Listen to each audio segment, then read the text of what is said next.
Welcome to the Perth Entrepreneur Podcast with me, Neil Gibb, where each week we use the stories and journeys of other successful business owners to motivate, inspire, and empower you to become the next breed of successful entrepreneurs.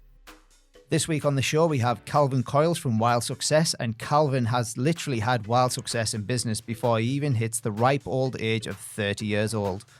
Wild Success has 7 staff around the world and at some stages turns over $1 million per month.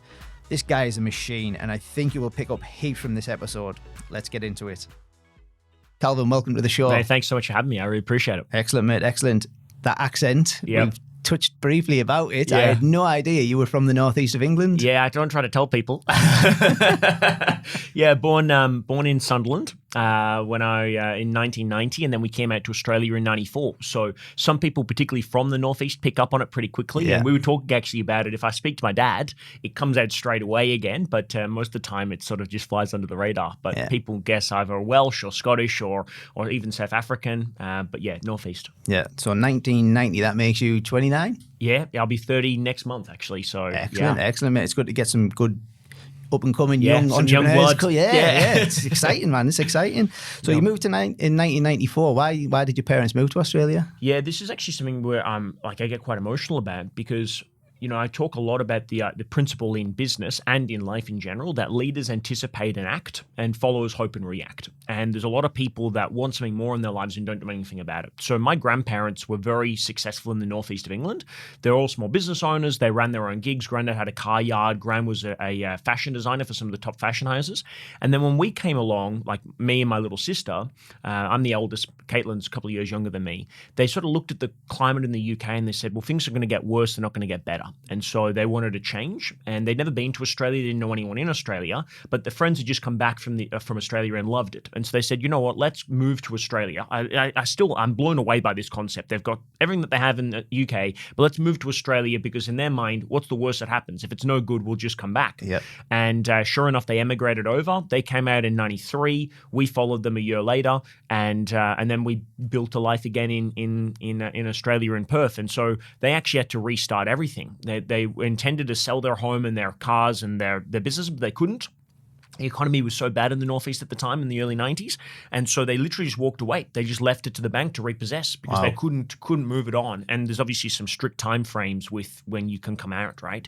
So they did that, and they started again with 2 suitcases and 10 grand, and then they retired multimillionaires again in Australia, you know, a couple of decades later. But just a phenomenal story. So it wasn't my choice; it was my parents' choice. They just said, "Hey, let's go for this," and we're so grateful for that. And they brought that opportunity, and they brought all them entrepreneurial traits with them. Exactly. And just set up. Do you think that's where you've got some of it from? Without a doubt. Without a doubt. Like I reflect on this, you know, I grew up in a family that was always small business owners, right? Like granddad was always doing stuff. Gran was always doing stuff. My mum ran her own hairdressing business. My auntie ran her own hairdressing business. You know, I remember, you'd be familiar with Frio and the Carriage Cafe that's on the Esplanade Park there. Yes. Yeah, we used to own that. And so when I was 8, 9, 10, I was working on there on the weekend. And so I was always in that environment, and dad was in sales. And so he used to run a business from home. So I would listen to that. So I've just sort of been in that sort of, you know, entrepreneurial sort of cooker for a long time. Yeah. Mostly really super small micro businesses, right? But still the foundations of sales and marketing and the pressures of that I was really well accustomed to from an early age. So, yeah, right. So have you actually had a normal PAYG job, or have you always worked within the family businesses? No, I have, but only briefly, right? So first main job was at Video Easy, and that was for a friend and family connection. And then I worked at Hoyts for a couple of years, and then I used to work at the Crown, the casino, for a couple of years as well. Right. And then from there, I then did an internship. I started working at the University of Western Australia when I was studying there in entrepreneurship and marketing, and then I got into my own business when I was 23. So for the first couple, just when I was going through high school and uni and stuff, I had small jobs, but other than that, I was just running my own gig. Do you think you learned anything from the Hoyts and the Video Easies that you brought into your life now? Because I know there's been businesses that I've worked for in the past where I've learned. I didn't realize at the time that I learned things and brought them into the businesses that we run. I think it's a good question. I think the people that stand out for me was a couple of my early managers, you know, in terms of how they managed me directly as well. You know, I was quite a difficult team member because I was quite demanding and I wanted to move further faster, right? Like I remember I worked at, what's that hotel, the Sheraton or Pan Pacific? It's Pan Pacific now, but it used to be Sheraton. Yep. So I had a job with them, and I only lasted all of 4 weeks, right? Because I got a job with them just before they made this transition. And I remember speaking to them, and after 3 weeks, I was like, hey, so what's next? Because I've sort of got my understanding of this, what I'm meant to be doing with this role. And they're like, oh, no, you do this role for 2 years, and then we'll promote you. And I was like, but there's literally nothing else for me to learn at this point. And they said, well, that's just the way that it is. And I, well, thank you. This is not going to work for me. So I think understanding career direction, understanding how to manage people, that makes a big impact. But also Heitz, Heitz was an interesting business model because most people think they go to the movies and considering how much it costs, they make such a fuckload of money, but they don't, right? The reality is they make all their money on the candy bar because they didn't make any money on the movies, right? They have to give all that money back. So you start to understand business models. And one of the other things that was really interesting about Heitz, and I'm not sure if this is still the case, but I imagine it is, out of all the Heitz locations, you've got Fremantle, Southlands, Garden City, Carousel. They're the main ones, I think, and Rockingham, I think. There's only 2 in WA that make any money, and that was Garden City and Carousel. And all of the other locations run at a loss across the entire state. And the reason why they do that is just to hold a monopoly. So they're happy to have 3 or 4 locations that lose money every year because the 2 locations that make a lot of money make a heap of money, and it's good for their overall brand because otherwise someone else would fill that spot. So just really fascinating about how big businesses made decisions about these things. And the Crown was just such a tremendous business. I bet it was. Huge, Everything was built in there. They're one of the largest employers in the state, so you got your uniforms and your food, everything. It was just, that was such a tremendous job, just such a cushy job.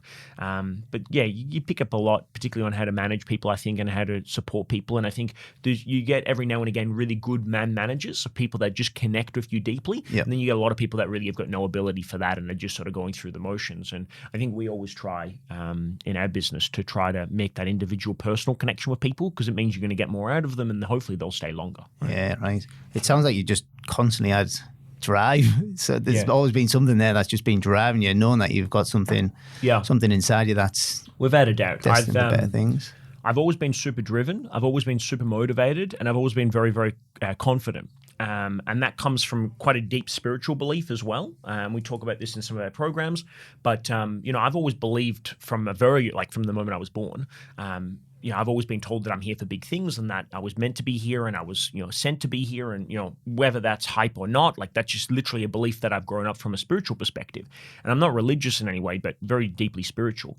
And so that gave me a tremendous amount of confidence. And what I realized pretty quickly was that people that believe they were capable of big things traditionally do big things, and people that don't believe in themselves do fuck all, right? And we say this all the time. You're not going to get the answer right. So you either have to make a fundamental choice to think you're better than you are or think you're worse than you are. And the world's full of enough people that don't believe in themselves. So if I'm going to be wrong, I prefer to be wrong and think I'm capable of more and be disappointed than to think I'm capable of less and be right. Does it make sense? So I always want to err on that side of the fence. So you're a big believer in positive affirmations as well then? Yeah, absolutely. I think, the science on that says that positive affirmations don't work. What they do is they just reinforce the beliefs we already have. So if you don't believe you're, we've got people who don't believe they're smart, right? If you try to say, I'm smart, that's doing fuck all for you. But if you already believe you're smart and you reinforce that, then that's really positive. So there's some deeper work you have to do on that, but certainly from the power of positive thinking, it's that's a good starting point, but I'm just hungry. I'm hungry all the fucking time. I want to, and not because I want to get to a certain point, but really what fuels me is growth. I love the experience of new challenges. And so, we were by the Crown and if you ask my wife, it was meant to be a bit of a vacation and I was there for 2 days and I was already getting irritable. I want to be doing things or moving, needed the hustle. Yeah, exactly. And just, I want to be experiencing all that life has to offer all the time. So it's a great outlook to have, mate. It really is. Let's talk about your businesses then, because I came across you probably a few weeks ago at Certified Ballers Live and I actually hadn't heard of you before, and the guy next to me said he was there specifically to see you. Oh, great. So awesome. As soon as you said that, I was really interested to see what you had to bring. We paid a lot of people to be in the room for me just to say that. So tell us about your business then. Yeah, so we have a company called Wild Success. And we've been running it for the last 7 years. It's sort of had a couple of iterations in its time, but today, Wild Success. And it's an acronym. So it stands for Wellness, Income, Love, Lifestyle, and Direction. And we believe that there's two choices you have in your life. You can live a life of captivity where people are held back. And the reason why people do that is because it's safe, right? That's why we take animals out of the wild and put them into zoos, because it's safe to do that, because otherwise they'll go extinct. And the challenge that we live in is that you mentally can tap out long before you ever experience failure. Like doubt kills more dreams than failure ever could. So for us, it's about living a wild life, and it's about having success in all of those areas. So we help people predominantly doing live events, personal and professional development events, a lot of stuff around leadership, personal responsibility, personal excellence. And then also some deeper work in life coaching and NLP and those tools to help people sort of rewire their thinking and their brains and their patterns of behavior, so that when they say they want to achieve a goal, they actually follow through and they don't self-sabotage anymore. So that's our bread and butter. That's probably 80% of my time in my life is spent in that world. And then 20% of my time is spent helping other business owners that have a similar mission to sort of grow and scale their business. And we have programs to help people get started. And then also for us, like sort of semi-established micro businesses that are doing a couple of $100,000 a year, to take them from a couple of $100,000 to a couple of $1 million a year. That's sort of our bread and butter. So we do those two things, but that's all under the banner of Wild Success today. Excellent. Yeah. So how did you get into this then? Because is it a crowded area? I don't know if that's the right word to use. It's a specific niche to be into, isn't it? Yeah. So I would say that like every business, there's a lot of people that are at the lower levels of the industry, and there's very few people at the very top echelons of the industry. And I think part of that is just because of the scalability, right? So if you look at the infrastructure for, say, someone like Tony Robbins has, to pull off an event of 13,000 people is just it's a behemoth, right? Incredible. So we're certainly nowhere near that scale, but there's a lot of people that are just life coaches or performance coaches or wellness coaches, and it's just a micro business. To go from where they are to where we are now, and we've got 7 staff now around the world. It's another leap. So where we're at, there's really no competition. We're sort of halfway between a micro enterprise and then a bigger player in the space. So we would probably have one of the largest personal development companies in Australia right now. I don't know if we're the biggest. I don't really pay that much more attention, but it got started for us. We sort of fell into it in the sense that I went to high school and I studied theater and performance. And so I actually went and did a professional theater degree almost through a place in Fremantle called John Curtin, which was a specialist drama and arts college. And so I had the opportunity to spend that 5 years at high school studying performing arts and theater. So I came out wanting either becoming an actor or a lawyer. And I realized pretty quickly I was never going to become an actor. I just didn't have the talent to do that. It's a very specific talent set and I didn't have that. So then I went to university and I studied law and business. I realized after 6 months, I didn't want to be a lawyer, because what I thought being a lawyer was what you see on TV, and the reality is so different. And I can barely read and write. Like, I actually really struggle with that. So for me, I then was very fortunate, right? So I took a gap year. I went to university the next year, and I'm sitting in the sort of welcome to law school class. And there was a gentleman called Hayden Teo who stands up. He's a uni student, a couple of years older than me. And he does this sort of presentation about this non-for-profit organization at the university called SIFE, which was Students in Free Enterprise. And today that's called Enactus, Entrepreneurs in Action. And he basically explains that there's this group of uni students that run this small business project where they help community organizations. And these guys have been successful because the last year they won the Australian Championships. They got to go to Singapore for the World Cup. And I was like, fuck, this is fantastic. Doing small business stuff is what I'm passionate about. Speaking and presenting, I love that. You get to win national competitions. You get to fly around the world. Sign me up. So within about 90 days, I was the vice president of that organization. And then we went to 2 national champions. We won the next 2 years back to back. And then I got to go to Berlin in Germany, the 20-year anniversary of the wall coming down, which was incredible. And then I got to go to the World Cup in America as well, take Australia to the top 16. Nice. So getting to speak and travel around the world with that was amazing. That took me to Africa, and I got to work in non-for-profit communities in Kenya, in the Gorogocho slums, and do microfinance projects, and also work in the deserts of Australia. And I got to do financial literacy projects with Australian kids as well, and healthy body programs with an app. And we just had so much. So I was running probably 6 of 8 projects at that point in a team of about 60 volunteers during my first couple of years at uni. So I got sort of that exposure. And so I was learning to build a team. And then I had a bit of a leadership falling out, and that didn't really work that well. And so then I moved on, and I ended up setting up my own non-for-profit organization called Bright Lights. And this is my final year of uni. and went from 0 to 120 staff in 3 months. Had a board of directors, non-for-profit public company, and I'm managing this while I'm also at uni trying to run my final year.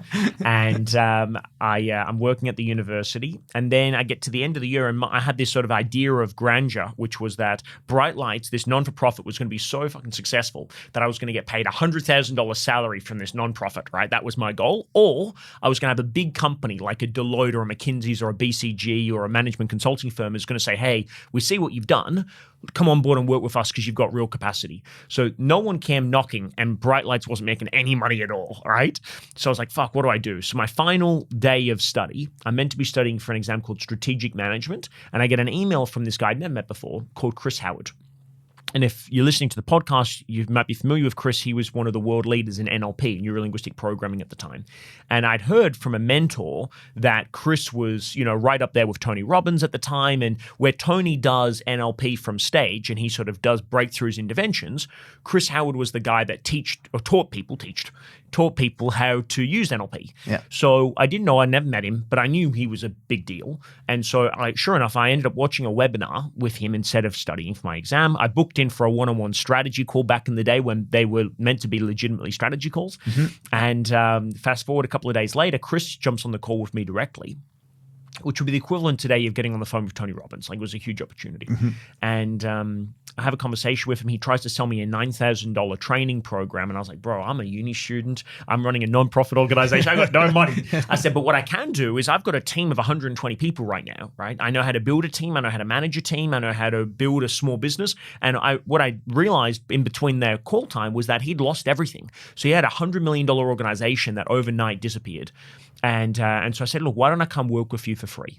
Give me a month. I'll come work with you. I'll fly to Bali, where he was now living. I'll work for free for a month. You give me the training program in return. Like, it don't cost you anything to give it to me. It's online. And we'll do that as an exchange. And then if you like me, then you can keep me on board moving forward. And he said, well, if you're going to come for 3 months for free. And I said, done. So I ended up flying to Bali to work with a guy I'd never met before, on the hope that I would learn something. And that 3 months became 6 months, and that 6 months ended up becoming 12 months, but I lived with him and worked with him as his right-hand man for 6 months. Right. And I got to travel with him, study under him, speak for him internationally, and I just sort of absorbed as much as I could possibly. And then July 2013 came back, and then just basically created a carbon copy of with his blessing, but created a carbon copy of his business today. Right. And started from scratch. And that was called, in July 2013, Calvin Coyles International. It wasn't international, it was just in Perth, but it sounded sexier than just Calvin Coyles. And Bali. Yeah. True. Well, I guess, it was international. And so I started from there and went from 0 to 100,000 in 90 days and 0 to $1 million in 10 months. Shit. And then we just took off. And we're now in 84 countries. I've been to 52 countries. We do a couple of $1 million a year. We've had a couple of $1 million months, and we've got about 200,000 clients now. So it's just been a roller coaster ride. But in many cases, it was just pursuing my passion, putting myself in an opportunity to win, finding a way to compete, and then just taking the opportunities that presented themselves and just sort of running with them. And I think there's such a tremendous opportunity, and this is for everyone listening to the podcast, is, there's a great quote by Steve Jobs. He says, you can't connect the dots looking forward, you can only connect them looking back. Now looking back, I go, this makes so much sense. But at the time, I was like, I want to be an actor. Fuck, that's not going to work. I want to be a lawyer. That's not going to work. I want to do small business, non-profit, and charity. How's that going to make any sense? And for my family, I was the first person to go to uni, and I'm doing non-for-profit work, and I'm traveling, trying to save the world. And they're like, well, how are you going to make any money with this? And I was like, don't worry, we'll figure that out. So I knew that there was some skills that I needed to get there, but it was, you can't understand all the jigsaw puzzle pieces. But one thing was for sure was I was trying to maximize every opportunity. So while everyone was at uni, they were studying for exams or at the pub, I wasn't doing any of that shit. I knew that I would get my degree and it would be irrelevant what my score was, because I was backing on the fact that I couldn't compete academically, but I could compete in terms of here's my resume, right? So I was trying to get as many opportunities as I possibly could. I was volunteering often as I could. 6-7 days a week, I was hustling, doing something just to try and get exposure and experience, because you have that time while you're there. And for a lot of small businesses, you don't have enough work to sustain you for 40 hours a week. So do something else with your time as well to build those networks and relationships. Absolutely. Yeah. Absolutely. So you touched on there that you've got 7 staff around the world. So why are they based around the world? Why are they not in Perth? Yeah, so we've had staff over the years, we've had people in the US, we've had people in Europe. At the moment, majority of our team are in Australia. We've got volunteers as well in New Zealand, particularly where we do some work as well. And then we have virtual assistants in Southeast Asia and the Philippines. So majority of our staff today are based domestically. We're across Perth and Brisbane, because that's where our primary markets are. And then we have a couple of our leadership team that are based as well in New Zealand, which we work with when we do events and seminars over there as well. So sort of our core team, our paid team are in Australia now. And then when we do events and seminars, we bring in sort of facilitators and other people to help, and they're based in those particular territories. Right. But, majority of our work in the international markets, like being Europe and the United States, it's all done online now. So we used to have people there, but now it doesn't make sense for us to have people on the ground. So now a lot of our work is just done digitally. Yep. And then when we need people physically, we sort of bring them in as we need them. All right, nice. Yeah. And you mentioned you got over 250,000 clients? Yeah, well, we say over 200,000 clients. We've sort of stopped counting after that point. Yeah. But that's people that have worked with us, engaged with our material, downloaded our books or training programs online, had some exposure to our work and engaged with us. So they're not all paid clients, but a lot of them will be people that have registered for events or seminars or webinars or whatever else over the last couple of years. Right, yeah. And how do you track if any of them clients or any of the paid people that have come through your courses become successful off the back end of it, whatever, however we measure success, how do we measure it? It's such an interesting one. And to be honest, it's something that we're probably not great at, and it's something that I'd like to be better at. I think when you work with so many people, you tend to identify that there are some people that automatically going to be successful, irrelevant of you helping them or not. So in a completely objective standpoint, it is really difficult to demonstrate, well, this person was successful because of me, as opposed to this person was already going to be successful and I just happened to engage with them, as opposed to this person wasn't successful because of me, or this person was never going to be successful and I just happened to engage. It's hard to find that reference point. Yeah. We were actually talking to Ash's cousin, Megs, right? So she works for the Australian Bureau of Statistics, ABS. And so she's really interested in actually tracking that. So we may look at doing that in the future, but what I tend to find is the easiest ones to sort of reconcile are the business success stories for people that have started a small business on the back end of doing our courses and have achieved some success, because obviously as you grow personally, you grow professionally. And so in the last 7 years, we've helped create $12 million businesses through our work and over 50 six-figure companies.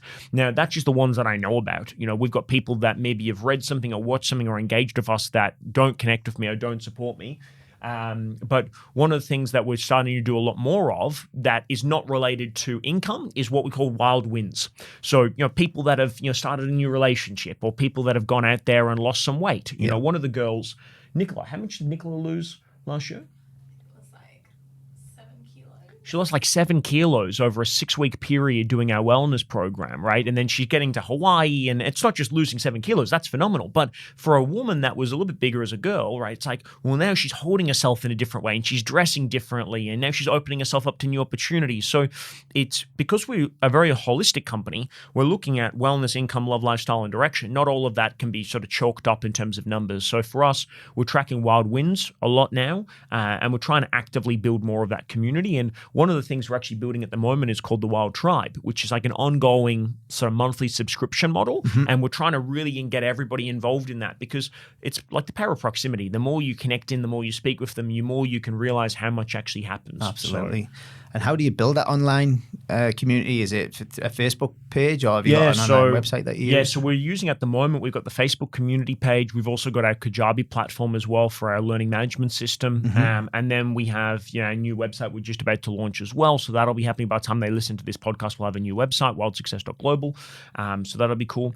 And then we've got a coaching staff as well that connect with clients, and we've got coaching sessions that they can do. So we do a lot of that as well. Yeah, right.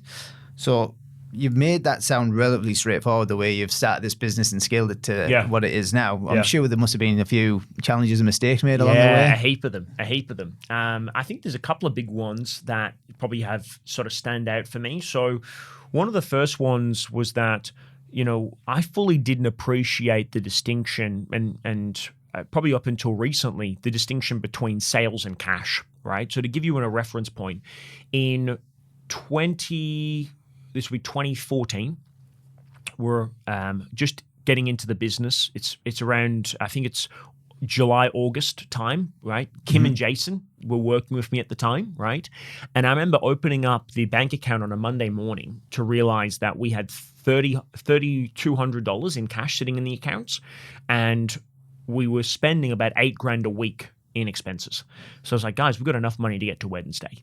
And it didn't make sense to me because we were on track to do $1 million, right? So we were, hunting. I think in September that year, we broke $1 million in sales. So it's like, why don't we have any money in the accounts? And what I realized was that we were signing clients on board, but clients were on payment plans. And so, the client would sign a contract today, let's say for $3,000, but we might not receive that $3,000 for maybe the next 6, in some cases, even 12 months, assuming that they paid us. So I think at that point, we had something like $300,000 in debtors that were owed into us. And so if you've got cash flow, that's okay. But if you don't have cash flow, well, now on paper, you're very successful, but on cash, you're not. So that was a huge wake-up call for me, is understanding that. And thankfully, we've been very good at sales to keep us going. And there's a lot of small businesses struggle with this because, up to a certain point, the cost of running a business successfully or unsuccessfully is still the same. Like, you still have to have some cost, right? So that was a huge wake-up call in the early days. Thankfully, we got through that. Then we expanded, and we very much just took the opportunities that were in front of us, not necessarily strategically. And I didn't fully appreciate how much money it cost to open up a new territory. So in the beginning, we were just in Perth doing our events. Then we were in Melbourne, and then we went Perth, Melbourne, and Brisbane.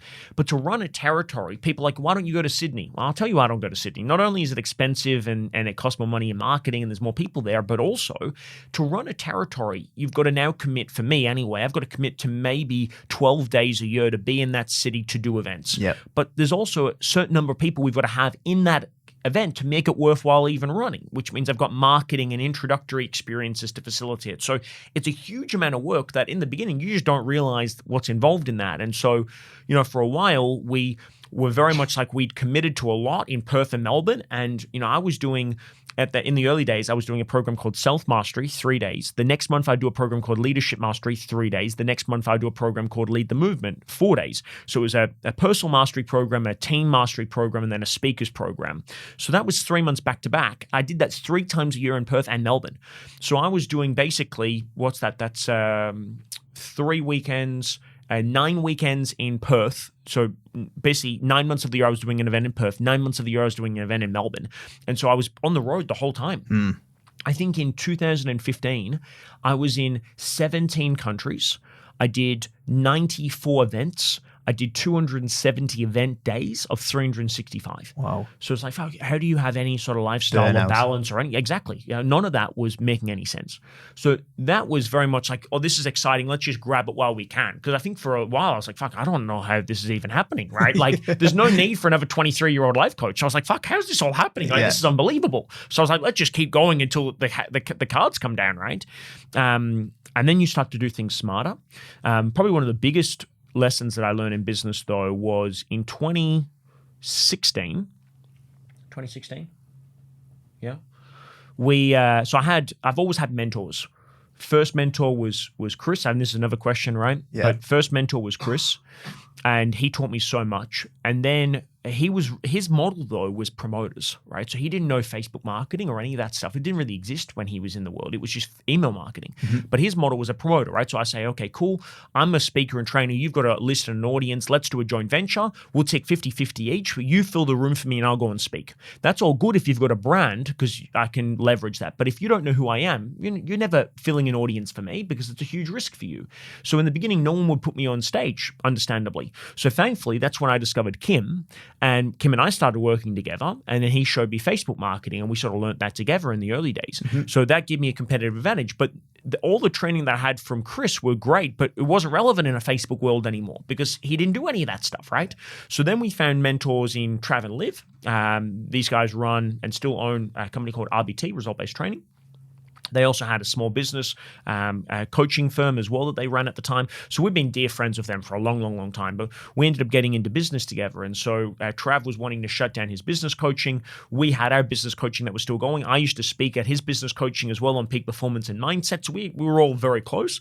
And we decided, let's merge the two companies together. So we'll shut down our business coaching. You shut down your business coaching. We'll bring the two of them together and create a new company called Think Tank. Yeah. So it all sounded great on paper. And, we had a great relationship together as friends, but we never worked together as business owners. And it's a very different mindset. And I didn't, up until that point, in reflection, I remember saying to one of my mentors, I said, I wasn't running a business. I was running a bank account with friends.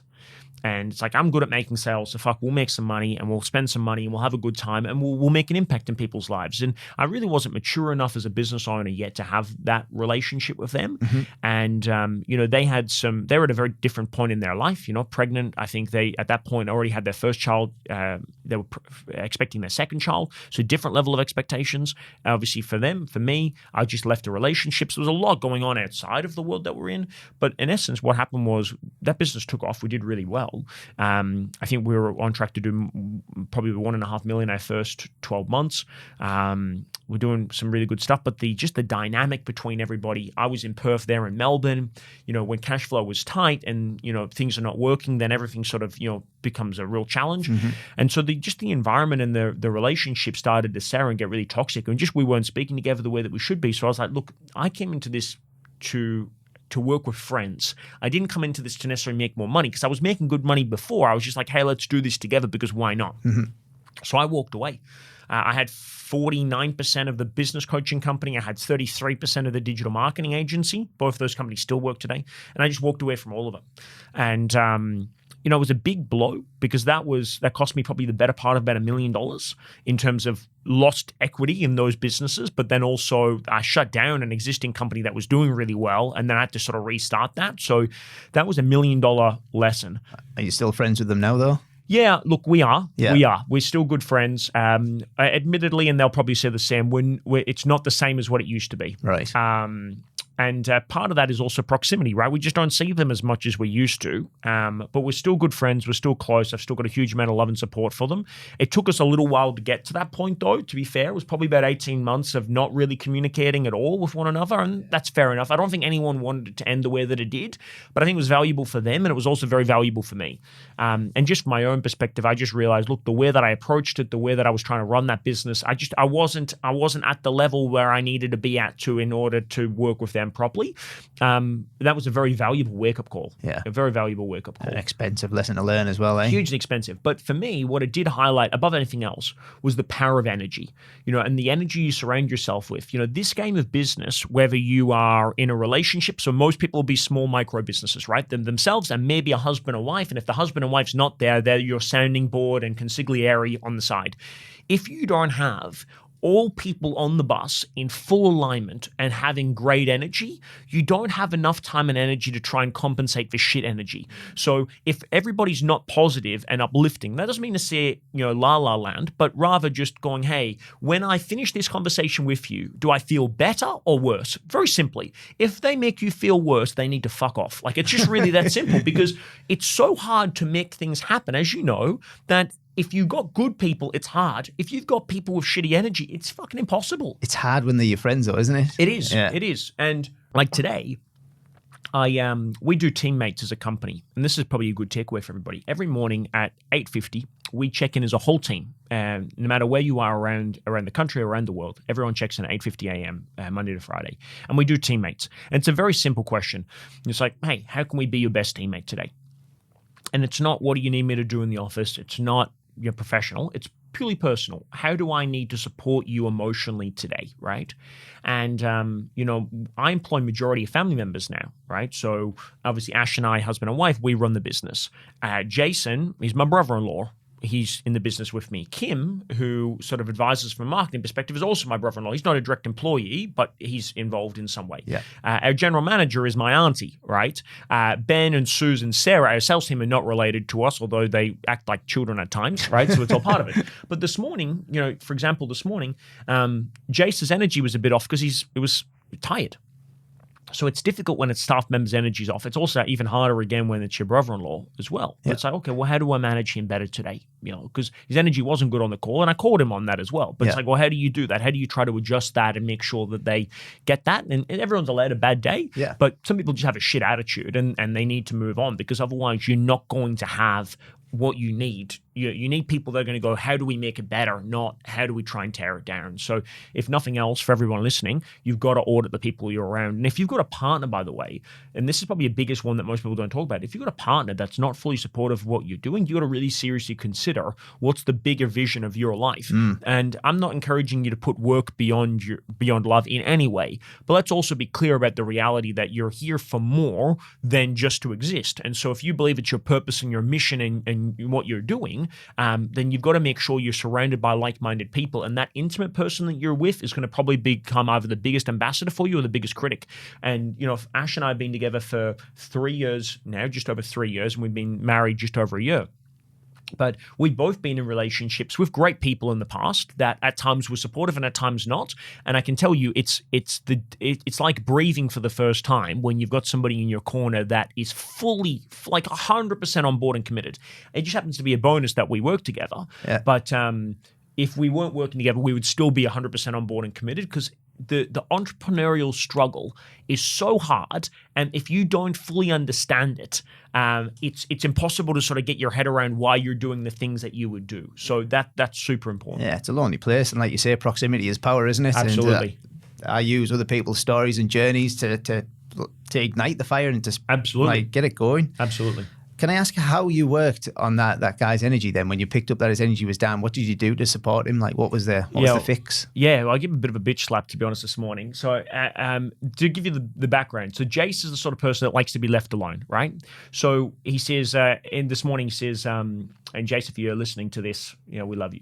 I said, how can we be the best teammate today, Jace? And he says, just leave me alone and let me get on with my work. And I said, let's start this question again. How can we be your best team? Like, I'm just not even going to acknowledge that bullshit answer, because I'm not going to just leave you alone. Like, you're working, you're in an environment where you have a team. Like, saying, okay, I want to just be a man on my own island is not an acceptable answer. Like, that's not acknowledging the challenge that you have. You're not actually asking for support.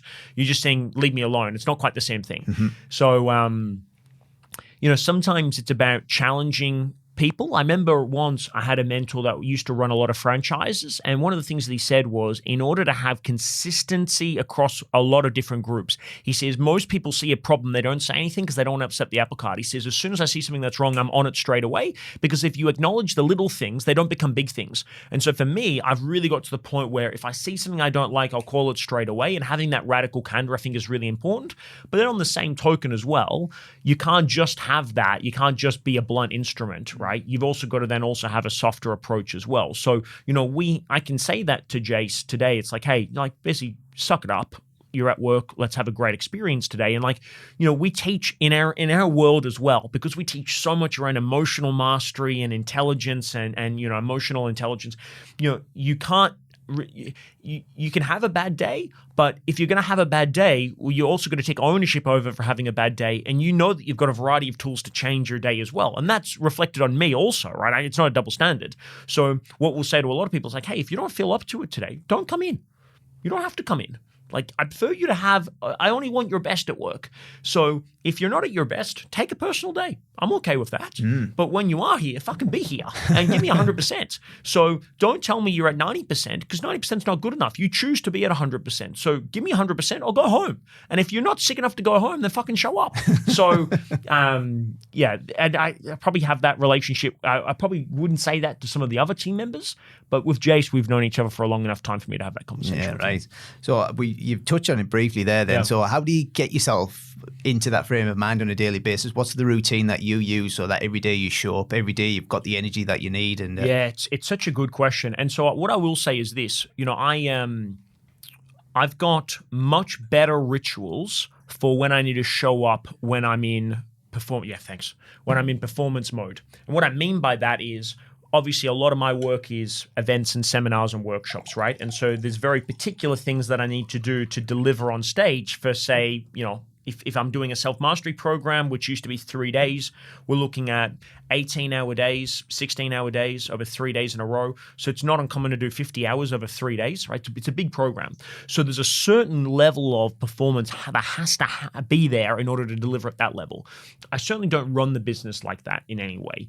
I'm trying to get better at being able to be in a more consistent state for the full week as opposed to just having hot days and cold days, right? Yeah. But I think that's natural for everybody. So a couple of things that we do. Number one, we have a pretty relaxed morning routine. We'll do one or two things on a morning. Either number one, we'll get up, we'll go and walk our dog on the beach. We live on the beach. So we'll go and walk our dog on the beach. We'll grab a coffee. We'll spend that morning time together, and then we'll drive through to work, and we'll normally listen to some sort of audio book on a morning.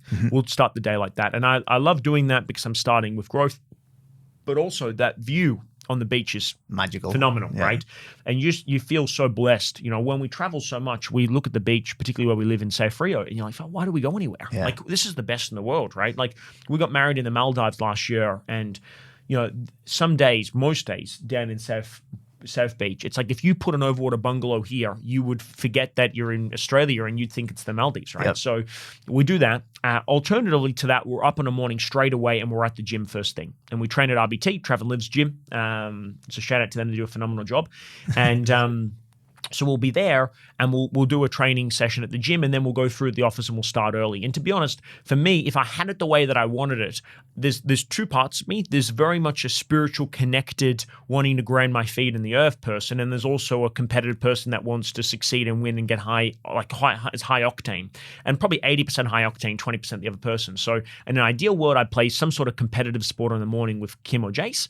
I'd go to a training session, or I'd do squash or soccer or basketball. Like, I'd do something, right? And then I'd get into my work for the day. And my energy is normally pretty good. I normally try to do a couple of critical activities first thing in the morning without distraction. I'm not always great at that, but that's what I try to do. Most of the team leaves me alone, and we have an office, like an 8-person office in the city. No one ever is in the office except maybe Ash some days, and then even some days she tries to avoid me. So most of the days I'm just by myself. I can sit with all my mates. Yeah.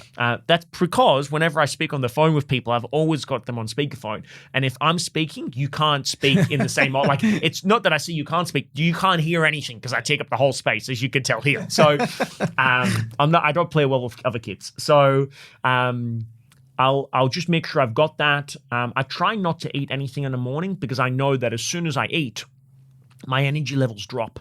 So I'm not great at this, and Ash will laugh when I say this, but in an ideal world, I wouldn't have any carbohydrates during the day. I'd leave them until the end. Yeah. And I would just have some high protein, maybe some veg, mostly just high protein. If it was up to me, I would just literally eat protein and nothing else. Yeah. Or a shake or something like that. And one of the other things is making sure, a lot of people focus on time management. For me, I think it's a mistake to focus on the time. The more important resource is your energy. So if you're energized, you've got to really, cultivate and own that space, because that's when it's valuable, right? Like, if you have energy and a little bit of time, you can own the moment. But if you've got all the time in the world and no energy, Nothing happens. You're pissing in the wind, right? Yeah.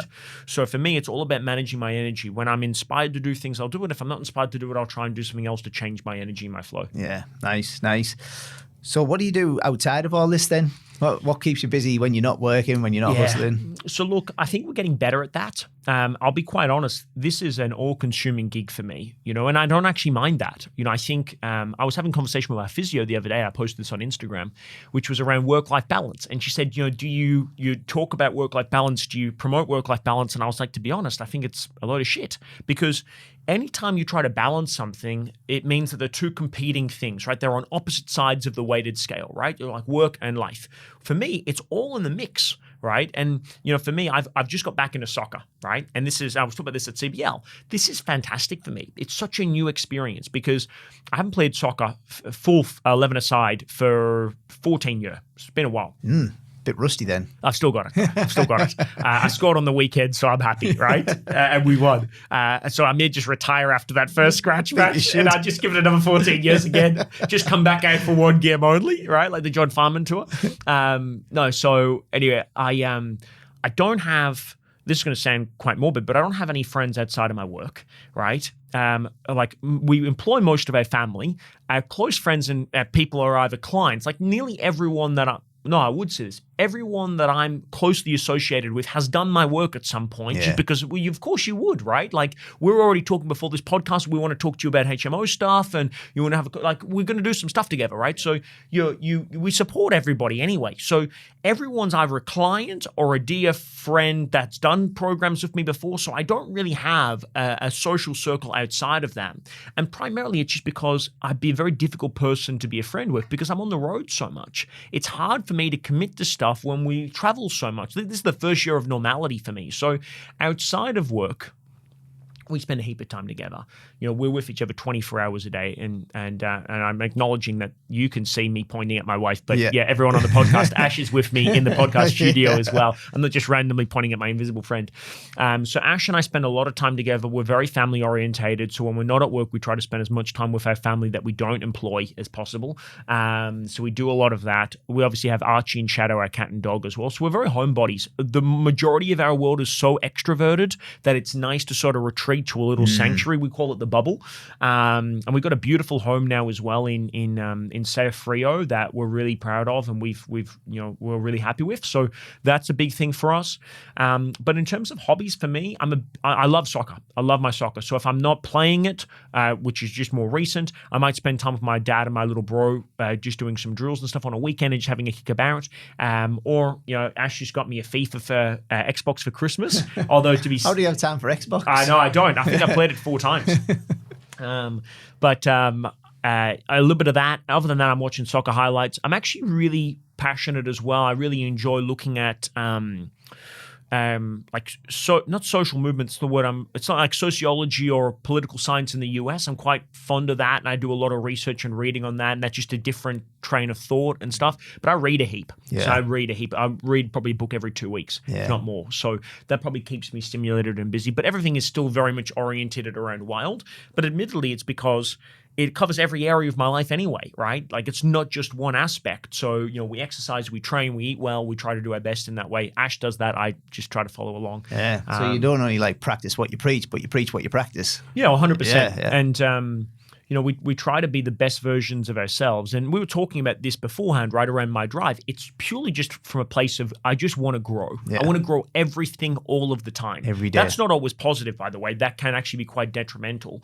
But for me, it's just, I don't ever want to feel like I'm resting on my laurels. And so I always want to try and do the best I possibly can in every area of my life. And so I'm always trying to do things that are going to try and grow and stretch me. And some people probably would, that have known me probably could find contradictions to that, of course, but I would say nearly all of the time, I'm in a place where I'm looking to try and be better rather than be right. And that's just my mentality and my mindset. And I'm really just tremendously grateful that the life that we get to live. We just spent 3 days at the Crown Towers, Sunday, Monday, and Tuesday. And it's like, cool, we're 29 years old, staying at a $600 million hotel. On a Monday and a Tuesday, and I had a call with you yesterday. Everyone else is at work. Everyone else is at work, and we're at work. Like I'm doing stuff. I had 2 conference calls yesterday. I had 3 the day before, but I'm doing it around the pool. It's like fuck because we can. Yeah. I don't spend every day like that, but like today we'll have this podcast. Then we're gonna go home. I'm not going into the office.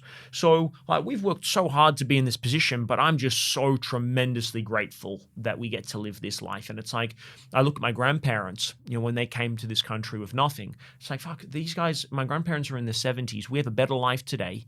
We've got more opportunity today just by the nature of being in the world in 2020 than you were back then. Yeah. But we've created an environment where we can achieve anything we want, just purely because of the fact that we've got skill sets and we've got the opportunity to make things happen. And I think there's so many people that have that opportunity, just don't even realize it, that are not seizing it and really running with it. It's like, fuck, come on. Like, there's so much that we can do here. This might not always be here. Like, there's the opportunity to exist is finite. So you got to make something happen while you can. Absolutely. Time on earth is limited, and we just got to make the best, haven't we? We've got to do the best we can. 100%. Live the best life we can. Yeah.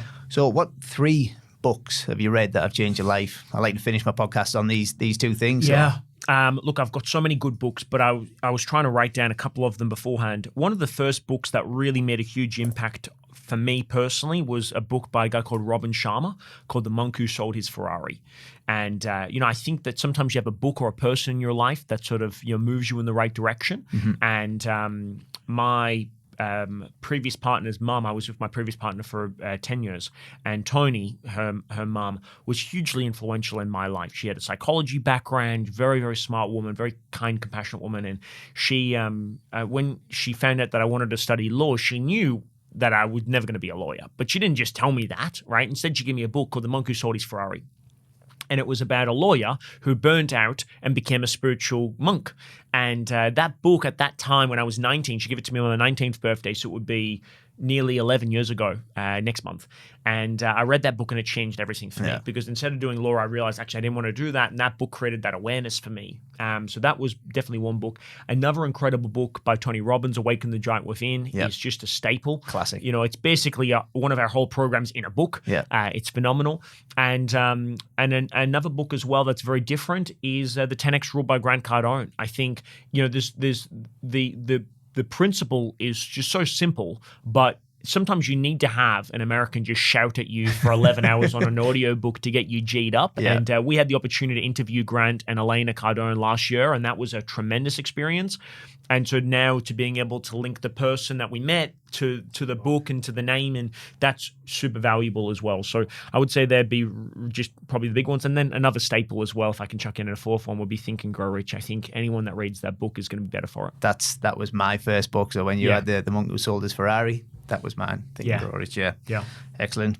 And finally, what's your best place to eat in Perth? Well, I know you're in Frio. There's a lot of places. There's a lot of good ones. There's a lot of good ones. You know, we got a couple of good favorites for coffee, but I think probably if I had to pick one place that I just love for everything that Perth has to offer, I would say Bib and Tucker.